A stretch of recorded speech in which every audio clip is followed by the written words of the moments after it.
Hey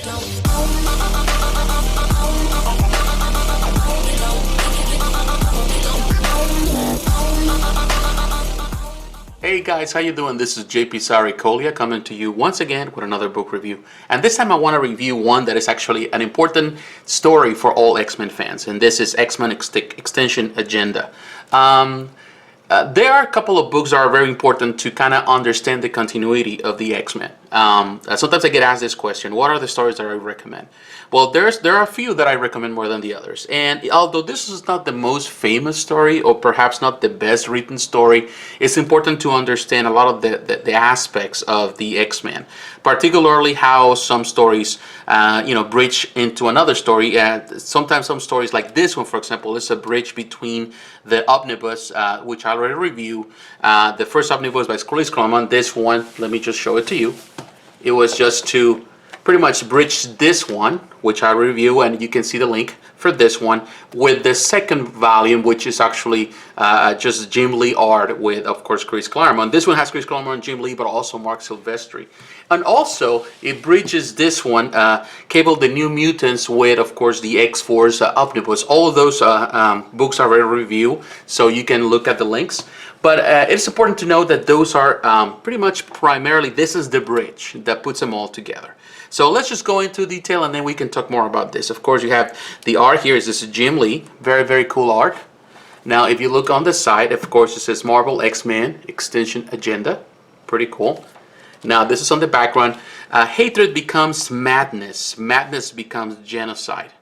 You see here, pretty cool, the characters.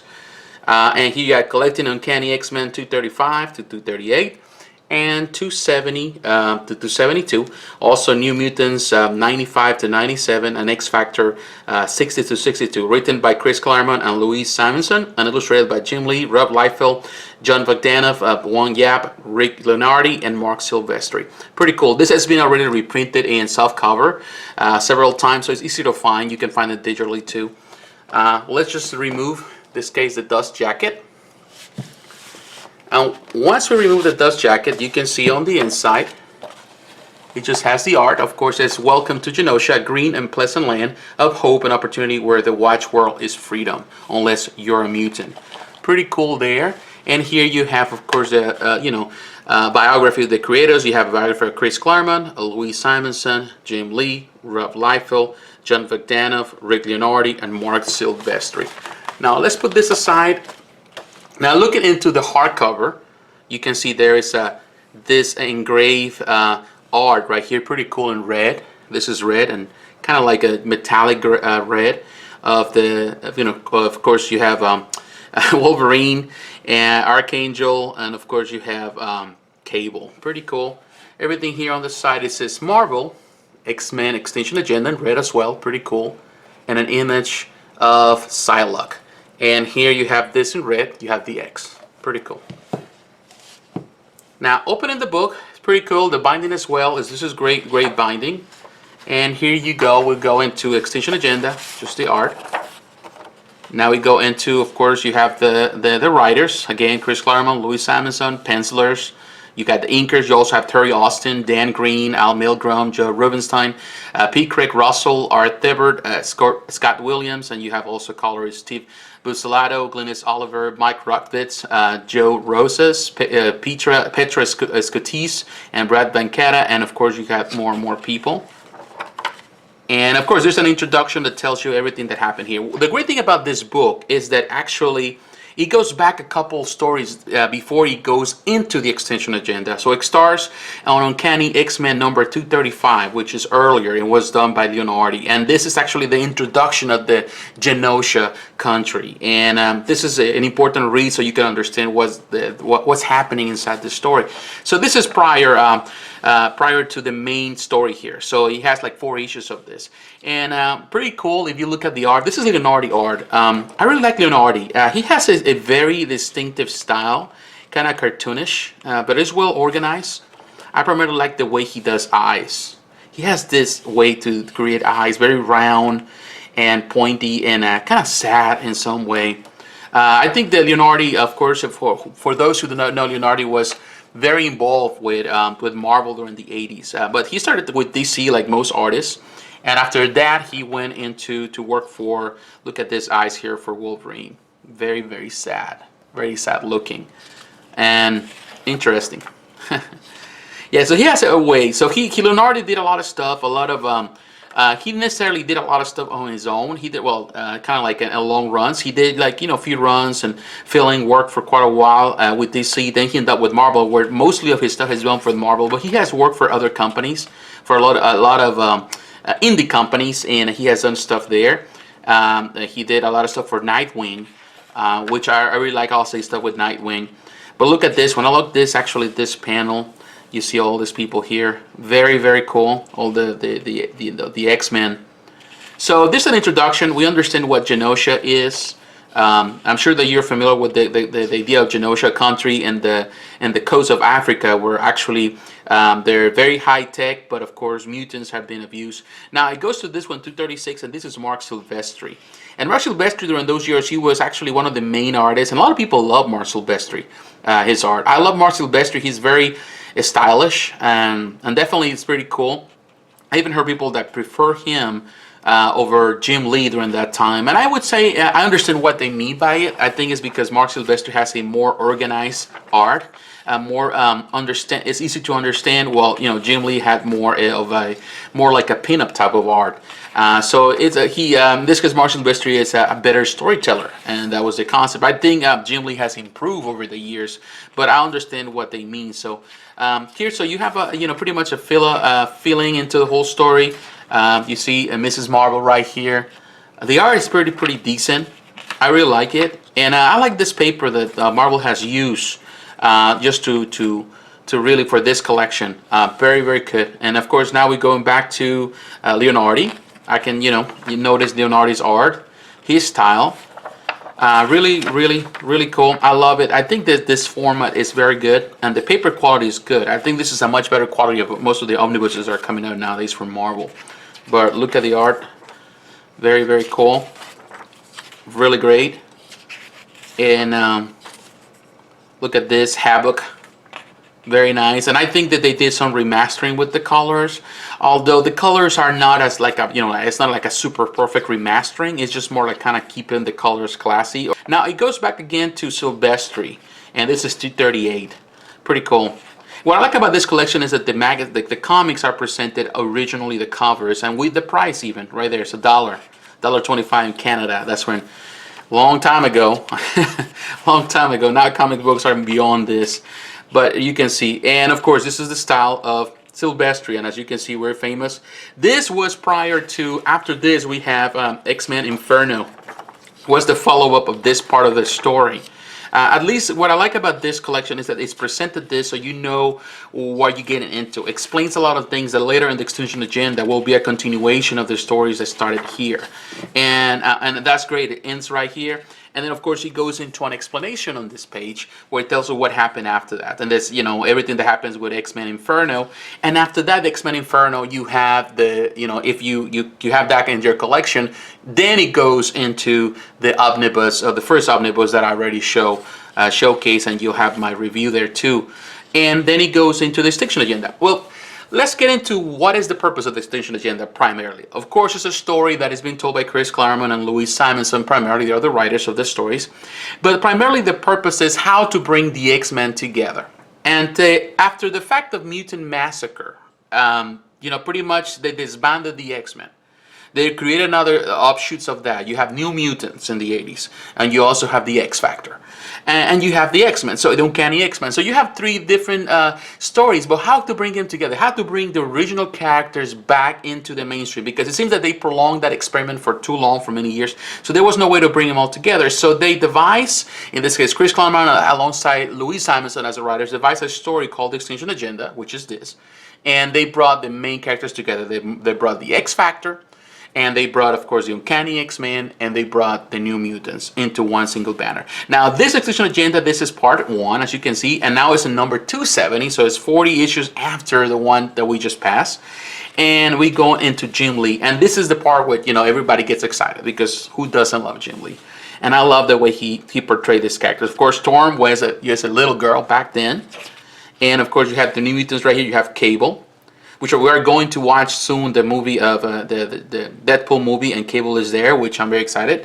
You know, we're gonna have it. I think it's already now this week in theaters. So if you haven't watched it, you should go. But you know, this is the part what everybody loves. I think that the favorite artist here, in my opinion, is of course Jim Lee. In my opinion, he's the best. I will say I like Chris Claremont and Rick Leonardi and also Silvestri, but is of course Jim Lee the big part. So if you have volume 1 and volume 2 of the omnibuses, you're still missing this part, which is necessary, and some other parts too. But this is necessary because it bridges the gap, it's in the middle between those two, so you can understand how one omnibus transitions to this one with this part to the other one with this particular story. So here you go. You see the New Mutants. Jim Lee was fresh, you know, in those years, and everybody loved. He was a fan favorite. You know, people love his art, and who can blame them? You know, his art is great, and this is some of my favorite art. That, in part, I'm kind of sad that they didn't include it on the omnibuses, but it's because of this reason. This was actually produced before that, the omnibuses, so extremely necessary. And here they have actually the second printing cover because they printed twice. You know, it was very, very popular, this story. And then we go into the New Mutants. And of course, this is Rob Liefeld. I have my opinion about Rob Liefeld. Probably you have seen my video review of his collections. The New Mutants, of course, this ends the last part of the New Mutants before we go into the X-Force. You know, well, in this case, the X-Force Omnibus has 2 issues of the New Mutants before it comes and becomes, you know, what the X-Force would be. But here you go. It also has this, you know, with this part. What, you know, I was never a fan of this way to put in comics. But this was something that, you know, he loved to do, you know, in this case, Rob Liefeld. But this is not my favorite. Some people love this one. I have definitely never been a fan of him in this case, in his art. And here, I don't know if it has to do maybe with the inking or who did the inking. I don't remember. But the inks here, or maybe on the transcript, the transition to this collection, it is really, really murky and dark, which doesn't really help a lot. And you see Warlock, then nobody really cared much about it, and he dies, particularly here. He dies in this issue, which is one of the saddest things, but got rid of it. And then it goes into X-Tinction Agenda. Of course, this is a crossover between the 3 main events, and here's Jon Bogdanove. And Jon Bogdanove, it's okay with his art with the X-Men. I think I like what he did with Superman. You probably had seen my video review of the the Dead and Return of Superman. He was a big part of Superman for many years. He was a very close friend of Louise Simonson, and he did a lot of work with Louise Simonson with the X Factor and some other things with Marvel. And of course, when Louise Simonson left a year after this, and went to work for DC, of course, Jon also left and worked for them as well. So yeah, there's a friendship, and he's a good friend of Louise and her husband, Walt Simonson. So definitely here you can see this. This is not one of my favorite art here involved. And then of course we go back to Jim Lee, which I think is the selling point of this book, and it's the best part of the book and the stories. Of course, Jim Lee, and I always like this one, for example, here. This is one of my favorite. You can see Wolverine, Jubilee, Psylocke, and I love this one as well. You know, Jim Lee, he was very, very young. But even though a lot of his art looked like very pinups, you know, he does a lot of pinups, his art is very aesthetically pleasing. And I think that's the best part. I love the way his design is, you know, in regards to the characters. You see Psylocke, he stands, he was just different. And like many, I would agree with them. I consider Jim Lee the best artist for the X-Men. Yes, a lot of people are going to disagree with me on this because I also consider John Byrne one of the greatest, if not the greatest. But I think the top of the art, when it comes about just art itself, I'm not talking about the storytelling, I think Jim Lee is the best drawing. In the same way I can say he's the best drawing as Batman. He's the best drawing any character. Not necessarily the best story, so he's the best storyteller. There are others that are much better storytellers. So it's always going to be the disagreement about Jim Lee, but this is the part where the stories were dull, but his art was great. And of course, now we're going back to to Rob Liefeld. And actually, the art here is much better. Here, the inker is a different inker. And this is the part with Rob. You know, inking Rob can be difficult, but I think the best is if you give Rob, you know, don't mark his art. You have to kind of have, like, if you're gonna ink his art, you have to go very, very light.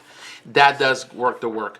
Now, there's some discrepancies in the art here where you can see one suit from the other, one person wearing one suit from one issue to the next, a totally different outfit, which there was some miscommunication going around. But, you know, that's something that always happens in comics, and you will notice if you pay attention. Now, this is the X Factor here, and the art is okay.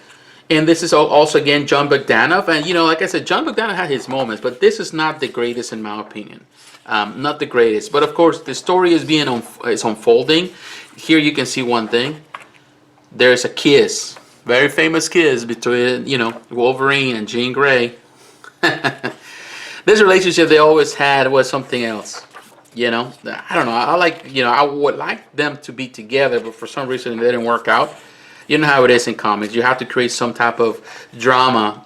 And I love this cover. This is them using the main cover. Of course, it's being recolored now, which is better than, you know, what it was. Let me just give you a comparison so you can see it.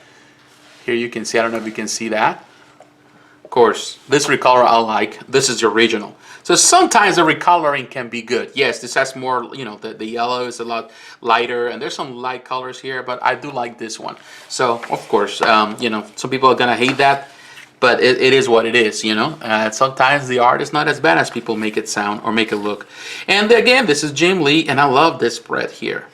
You can see everybody: Sunspot, Iceman, Archangel, Marble Girl with Jean Grey, Cyclops, or, you know, the version of Jean Grey, Beast, Cable, and I'm not going to explain that point here, Cannonball, Banshee, Psylocke, Gambit, and Wolverine, and Forge in absentia. So he was in there.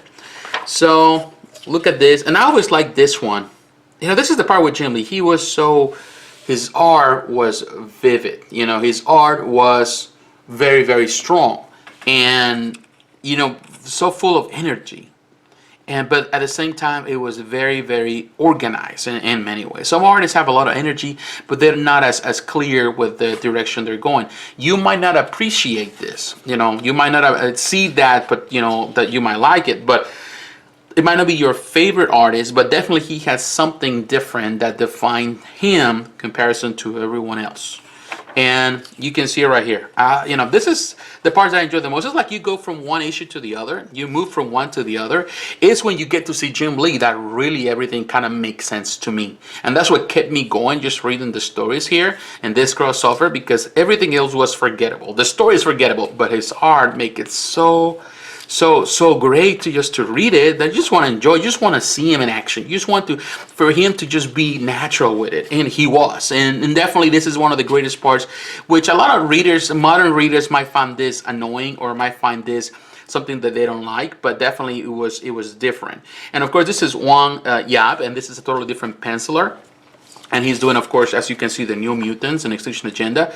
This is a different style, and Jap is not really bad with his art. Actually, I like his art more than what he did Rob Liefeld. But of course, Rob, as usual, he is the one, you know, that has everything. You can see that his legs was destroyed here. So it is what it is, and I'm gonna point this out. Pay attention to this because I'm gonna point it out in just a moment the difference here. But you can see right here. I did like Jap. You know, it wasn't bad. I wouldn't say. You know, in many ways he is very basic in his art, but of course, you know, it is what it is. So I didn't get to point it out, but we'll see. And then we move into the X Factor. Here you go. And of course, this is Bogdanove, and I like this intro here for Bogdanove. Look at this. Great. These are the parts, and you can see this one. Here the inks are a little strong, but they're not bad at all. Not at all. But the inks, it kind of, you know, make everything a bit too dark. So I don't like it here. Like, for example, I don't know if you can see his face. Or also here, look at Beast. He doesn't look that great. And also the pencils weren't that great. I don't think Bogdanove was doing the best job here. I don't know. His style is really bad. And that really hurts a little bit the whole story. It would have been great if it was just Jim Lee doing it all. I think Jim Lee would have done a much better job just instead of just combining all these actors into different stories. So as you can see right here, everything that is happening in this story. And this is the part of what I told you. Here you see Forge. Forge, his leg was destroyed in the previous one, but here's, he's helping the others. So there was something there, like some people have pointed out, there were some differences in the art where you can see there are differences from one page to the other, one artist to the other, where really showcases that everything was done really badly. And of course, Warlock dies, so in the end, of course, it's kind of like they dropped this in the ashes somewhere else. I forgot the name of this other character that passed away prior to it. Maybe you can remind me, because I just blank. My mind just got blank. But here you go, Jim Lee, and this is of course the part back in the cover. I like this repainted version. Very, very good. You like that? Oh, and the tombstone of Cypher. So I remember something just now.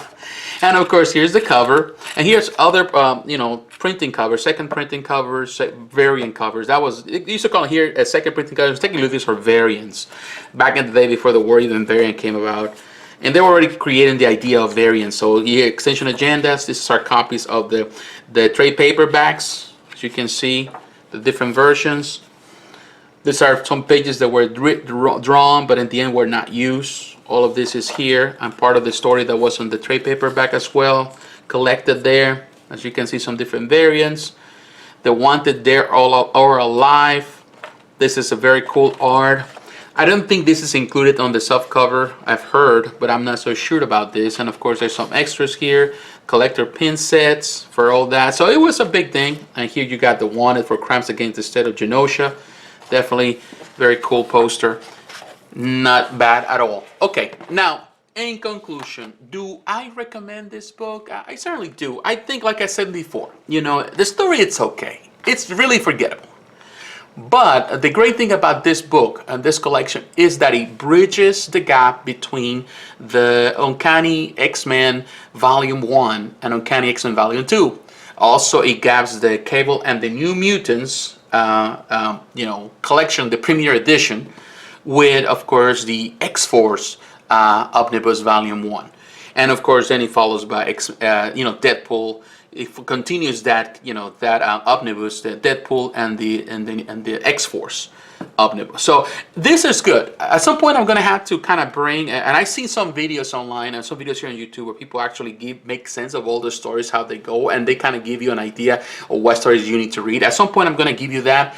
The books that you need to get and the books that you need to read, but you need to start somewhere. So I'm reviewing these books that I haven't reviewed in a while, and there's a lot of books that I want to review, and I will get to review. So you can get to know more of the stories. This is good. I recommend it. The artist is not the best per se, because it's not constant, it's not consistent. You have Jim Lee, which is great. You have part of Marc Silvestri, only 2 issues of Marc Silvestri, 2 issues of Rick Leonardi, which I like, and then of course go to Rob Liefeld, which I was not a fan, of course. There, Jab was there too as well, just 1 issue, and of course you have Bogdanove, which, in my opinion, he was just kind of winging it.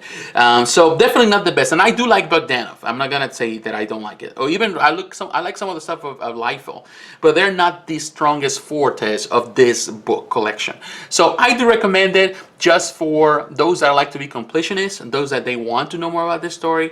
Other than that, you can read it, but in the end, Genosha is an important aspect of the X-Men mythos. It's an important aspect of not only the stories here, but in years to come. You're going to see, particularly in recent years, you see a lot of Genosha involvement into the story of the X-Men, Magneto, and even the Avengers. So many, the House of M, all those stories have something to do with Genosha.